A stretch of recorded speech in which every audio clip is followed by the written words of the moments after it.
The digital clock on my desk clicked to 11:51 p.m. Outside my window, the Chicago skyline was a jagged teeth of glass and light, cold and indifferent. I was staring at a line of code in the Aurora project when my phone vibrated against the mahogany surface. The sound was sharp, like a small bone snapping in the silence of the office. It was a group text. From my mother, Jennifer. She had included the entire family, the board of directors, and even a few senior partners. The message was short. It was a formal eviction from my own life. It read, "The board has reached a final decision. Alexandra, your leadership style is no longer a fit for the future of Vance Biotech. Effective immediately, you are relieved of your duties as Chief Executive Officer. Ashley will be stepping into the role tonight. We also feel it is best if you do not attend Sunday dinner or contact us for the time being. We need space to heal from your toxicity." I watched the screen. 3 seconds later, my sister Ashley hearted the message. Then, she sent a single emoji, a hand with painted nails, a gesture of casual, cruel triumph. There was no explanation, no phone call, just a midnight execution via text message. The silence in the office felt different now. It wasn't the silence of a workspace anymore, it was the silence of a vacuum. Drop a comment and let me know. Have you ever been betrayed by the person you were working the hardest to protect? I want to hear your story. Also, let me know where you're listening from. I love seeing our global community. The silence of the office wasn't empty. It was heavy, like the air before a lightning strike. I stood there for exactly 60 seconds, letting the reality of the text message sink in. My mother's cold dismissal. My sister's digital smirk. They expected a breakdown. They expected me to call, sobbing, pleading for my life's work. They clearly didn't know who they were dealing with. I resumed my seat. My hands remained steady. I didn't feel the heat of anger. I felt the cooling clarity of a machine. At 12:03 a.m., exactly 12 minutes after the execution order was sent, I opened my laptop.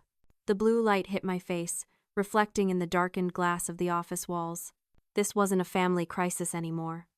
It was a security breach. I navigated to the administrative backbone of Vance Biotech's server.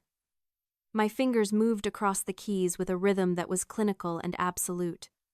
I bypassed the standard login. I entered my private override, the Ghost Protocol. It was a fail-safe I had programmed 3 years ago, a digital bunker I hoped I'd never have to use. One by one, I began the systematic removal of Ashley's digital existence within the company. I revoked her administrative credentials. I encrypted the Aurora project files with a rotating 48-character key that only I possessed. I cut her off from the proprietary research, the patent drafts, and the server logs. By 12:07 a.m., Ashley Vance was the CEO of an empty shell.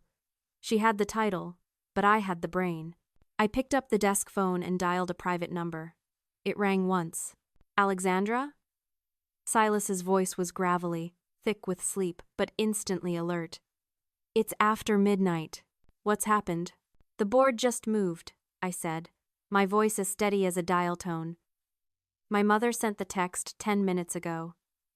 Ashley is supposedly the new CEO. They've excommunicated me from the family and the firm in a single breath." There was a long pause on the other end. I could hear Silas shifting, likely sitting up in bed, the veteran legal mind already spinning into gear. "Are you all right?" "I'm functional," I replied, "and I've already initiated the lockout. Silas, it's time. Execute page 394. "You're sure?" he asked, his voice low. "There's no coming back from that. Alex, once we trigger the succession audit, the bridge isn't just burned, it's vaporized. The bridge was burned at 11:51 p.m. I said. "I'm just clearing away the ashes. I'm leaving the office now. Meet me at the Blackwell Hotel in 20 minutes. I've booked a suite under my private holding company. We're going to war, Silas. And I don't intend to lose." I stood up. I didn't pack a bag. I didn't take the framed photo of me and Ashley at the company launch. I left it face down on the desk. I grabbed my encrypted hard drive, threw my coat over my arm, and walked out. As the elevator descended toward the lobby, I watched the floor numbers count down. Each second was a step further away from the person they thought they could break. They thought they had taken my power. They had no idea I had just started the countdown on theirs. The lobby was empty, the marble floors gleaming under the dim night lights. I walked out into the biting Chicago wind, the cold air hitting my lungs like a shot of adrenaline. I didn't look back at the tower. I didn't look back at the name Vance glowing at the top. I hailed a cab. As we pulled away from the curb, I opened my phone. A dozen more texts were flooding in from my father, Michael, and more from Ashley. I bypassed them without a second thought. I didn't need their noise. I opened a clean spreadsheet. Inside, my screen glowed with a different kind of sunrise, the kind made of facts, numbers, and quiet retribution. The Blackwell suite was silent, save for the rhythmic tapping of my fingers against the glass of my tablet. Silas sat across from me, illuminated by a single lamp, his brow furrowed as he reviewed the corporate structure I had built 10 years ago. Looking at him, I didn't see a lawyer. I saw the only person who had stood by me when I was 22, hauling laboratory equipment into a freezing garage in the middle of a Chicago winter. Back then, Vance Biotech was just a collection of sketches and a dream of affordable diagnostics. My sister, Ashley, hadn't been there for the late nights. She hadn't been there when I skipped meals to pay for the initial patent filings. While I was breathing in chemical fumes and calculating molecular weights, Ashley was at branding retreats in Ibiza, funded entirely by the allowance I sent her from my meager savings. I leaned back, the leather of the hotel chair creaking.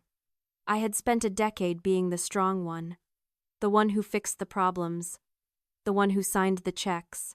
When Ashley crashed her luxury SUV 3 years ago, I didn't yell. I didn't lecture her.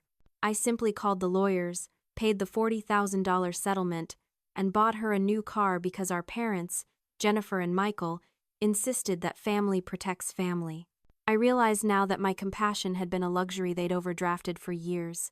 I had treated my family like a long-term investment, hoping that if I poured enough stability and money into them, they would eventually yield a return of loyalty, or, at the very least, basic respect.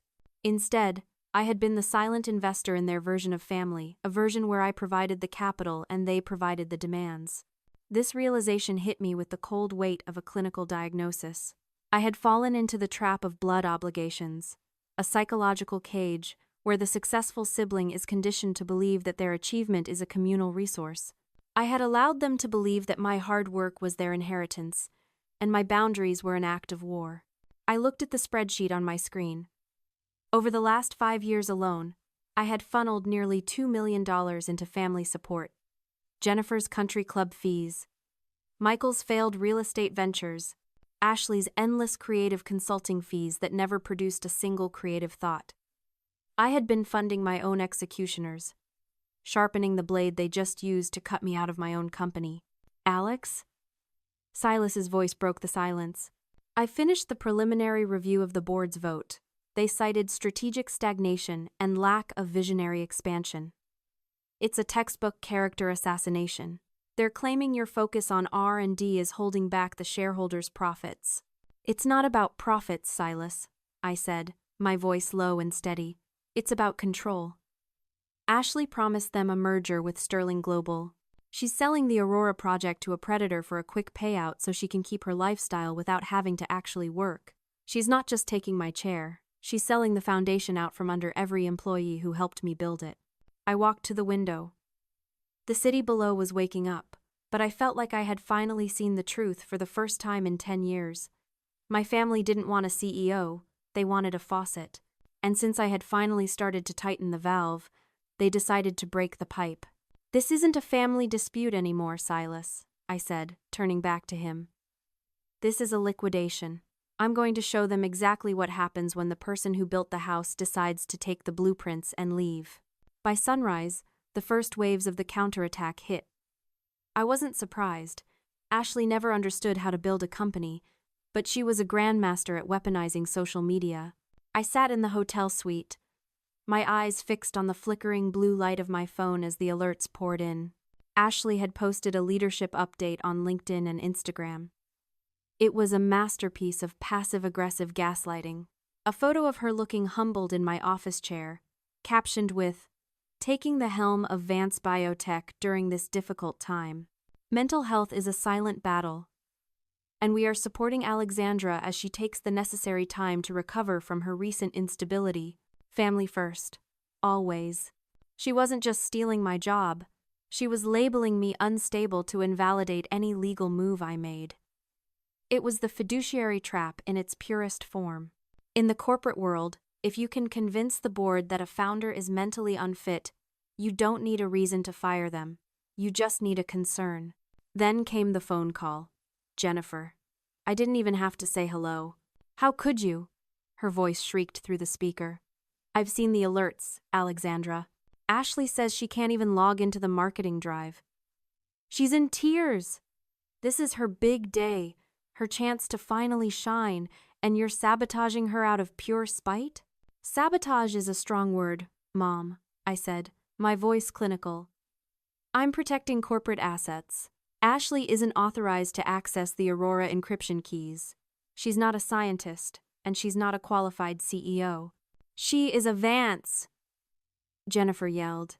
"That makes her qualified enough. You've always been so cold, so transactional. You treat this family like a balance sheet. Well, the board agrees with us. They want someone with heart, not a robot who hides behind contracts. The board wants a payout, Mom. They don't want heart. They want the merger Ashley promised them. They're selling my research to Sterling Global, aren't they?" The silence on the other end was my answer. My mother didn't know the specifics of the merger, but she knew the price. She knew that if Sterling Global bought us out, the Vance name would stay on the building while the actual work was gutted for parts. "It doesn't matter," Jennifer finally snapped.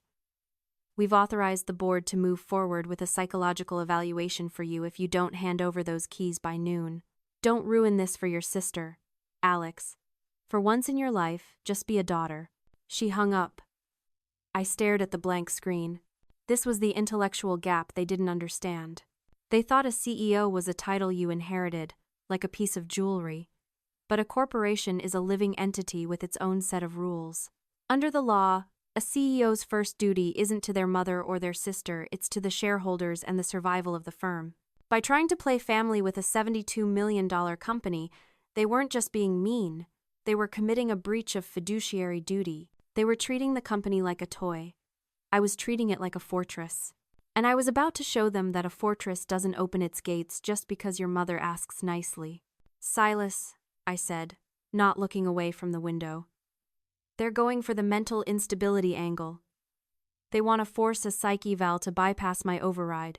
"Let them try," Silas muttered, his pen scratching against a legal pad. "I just found something in the expense reports that will make her mental health concerns look like a joke. Alex, your sister didn't just spend company money on handbags." "How much?" "Enough to go to prison." The Blackwell Hotel suite felt smaller today, the walls closing in under the weight of the data Silas and I had spent 36 hours excavating. The digital world is a funny thing. People like Ashley think that hitting delete or using a corporate card for a miscellaneous expense makes the trail vanish. They don't realize that in a company like mine, every cent leaves a fingerprint. Silas sat hunched over a secondary monitor, his face pale in the harsh glow of a forensic accounting spread. He just pointed at a series of wire transfers from the second quarter of the year. "It's not just the handbags and the five-star hotels, Alex," Silas said, his voice dropping to a gravelly whisper. "I've traced 4 separate transfers, totaling $400,000, from the Vance Biotech operational reserve to a private offshore account. The authorization forms were uploaded to the cloud 3 months ago." I leaned in, my eyes scanning the digital signatures.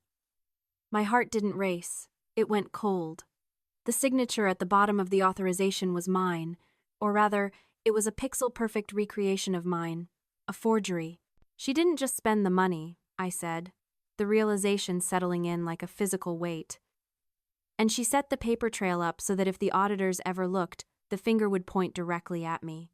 "It gets worse," Silas added, clicking through to a hidden subdirectory in Ashley's cached emails.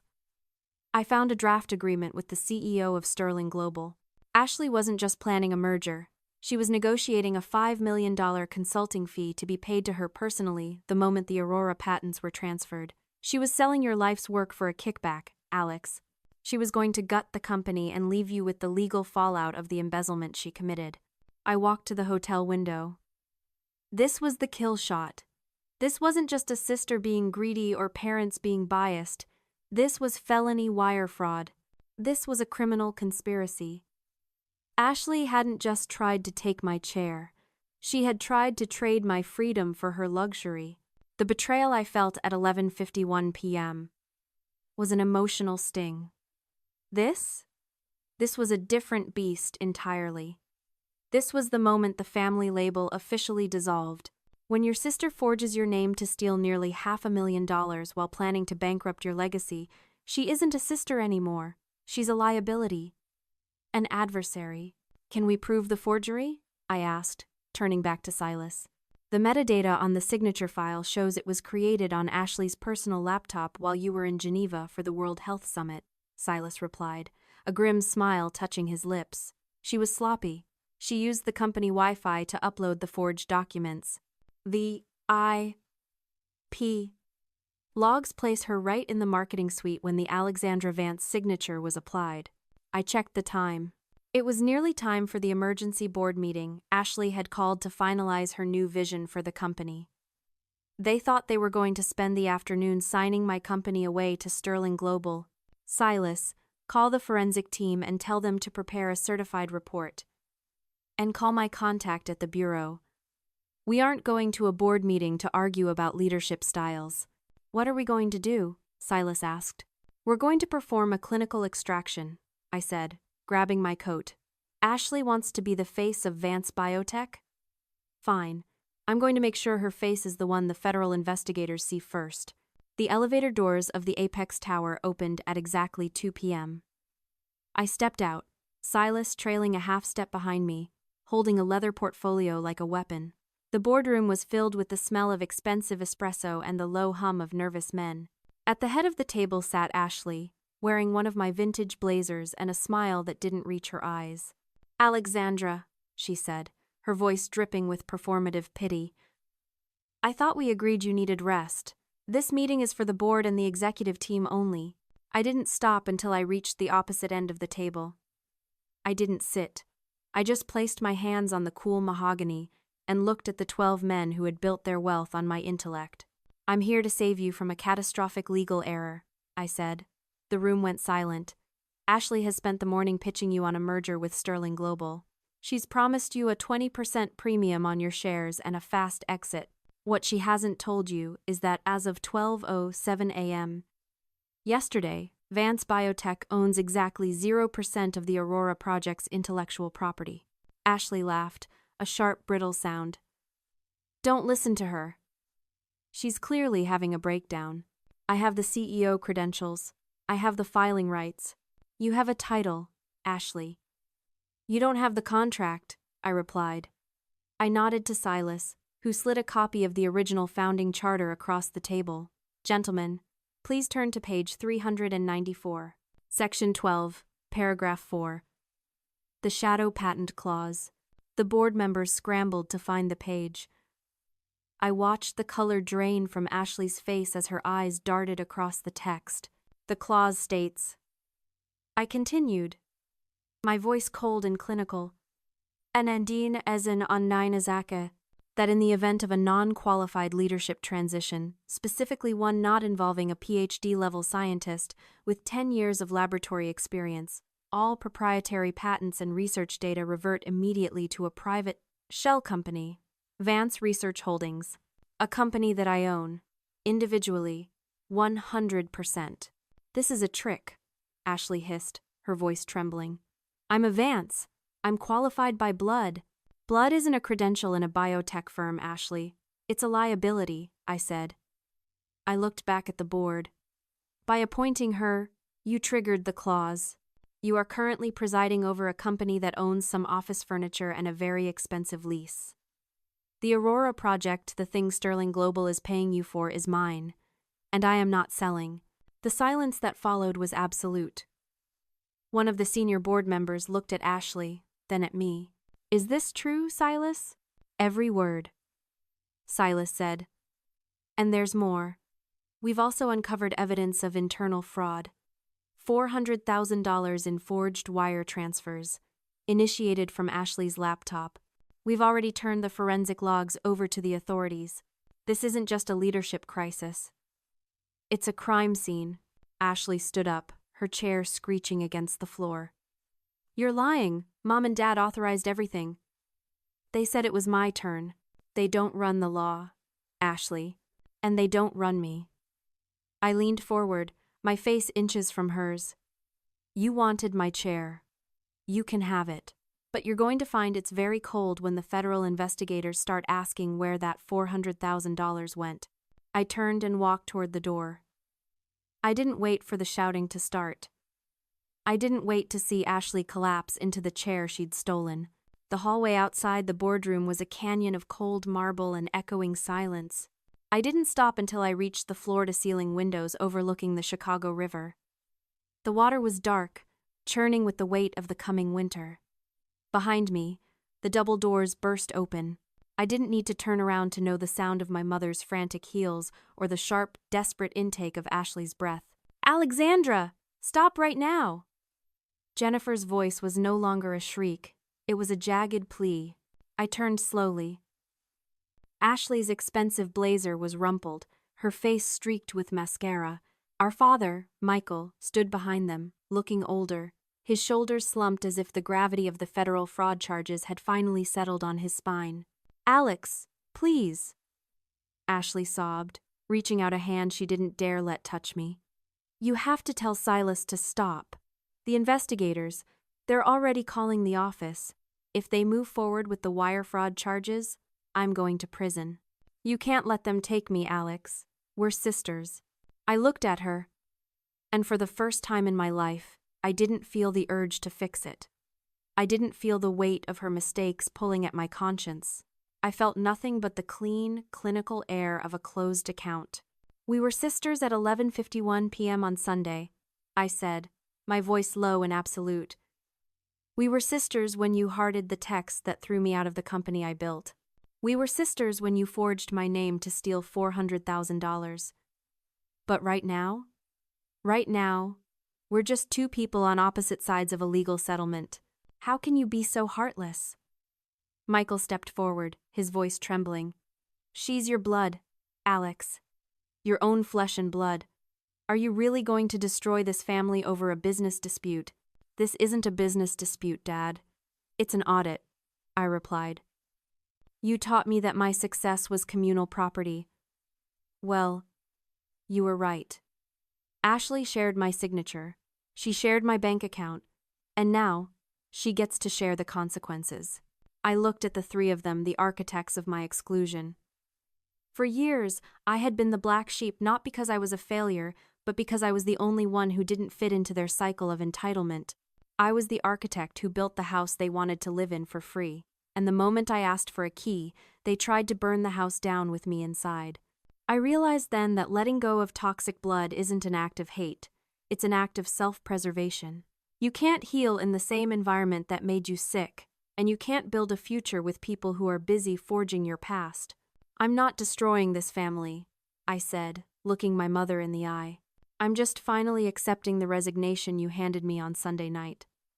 Silas has the files. The authorities have the logs. Whatever happens next is between Ashley and the law. I'm officially out." I turned my back on them for the last time. I walked toward the elevators, the sound of Ashley's renewed wailing fading behind the heavy doors. When the elevator arrived, I stepped inside and pressed the button for the lobby. An hour later, I was sitting on a bench by Lake Michigan. The wind was biting, but the air felt thin and pure. I opened my phone, pulled up the family group chat, and hit delete and leave. I had lost a company for 12 hours, and I had lost a family forever. But as I watched the sun dip below the horizon, painting the sky in bruises of purple and gold, I realized I had finally gained the one thing I'd been missing for 32 years. Quiet.